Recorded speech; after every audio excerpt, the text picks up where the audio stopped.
ये घोड़ा पागल हो गया है और पूर्णिया के भट्ठा बाजार में मच गया है कोहराम।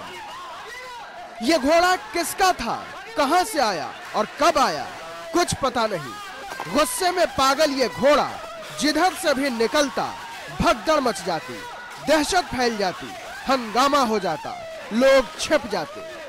सबसे पहले इसके गुस्से के शिकार बने 3 राहगीर। इसने बारी बारी से तीनों को अपने पैरों तले कुचला, जमीन पर पटका और तब भी जी न भरा तो ये पागल घोड़ा कुत्ते की तरह काटने दौड़ा इंसानों को।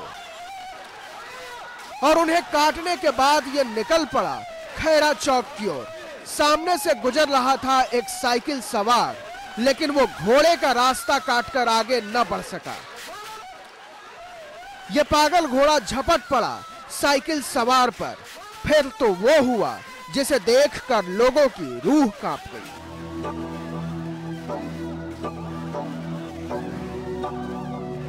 साइकिल से गिराने के बाद घोड़ा झपट पड़ा उस आदमी पर, मुंह बाएं हिनहिनाते हुए, काट खाने को तैयार। निहत्था आदमी कुछ समझ न पाया।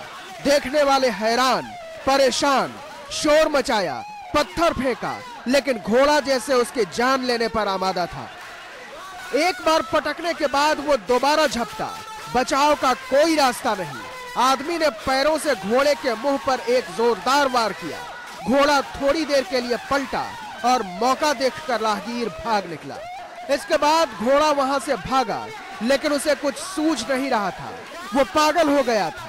दरअसल ये घोड़ा इसलिए इतना खतरनाक हो गया था कि उसे कुत्ते ने काट खाया था और उसे रेबीज हो गया था। उसकी हरकतें इसीलिए घोड़े की तरह कम और कुत्ते की तरह ज्यादा थी। गौर कीजिए, इसने पैरों से हमला करने की बजाय हर बार मुंह से वार किया। चौक से यह घोड़ा बड़ी तेजी से भागा। लोगों ने पीछा किया, लेकिन इसके पहले कि उसे काबू में करने का इंतजाम होता, वो एक गड्ढे में गिर पड़ा। चोट इतनी गहरी थी कि उसकी मौत हो गई। अब जिला प्रशासन उन लोगों को रेबीज की सुई लगवा रहा है जिन्हें उसने काटा था, और पता लगाया जा रहा है कि वो घोड़ा किसका था और क्यों छोड़ दिया था उसके हाल पर।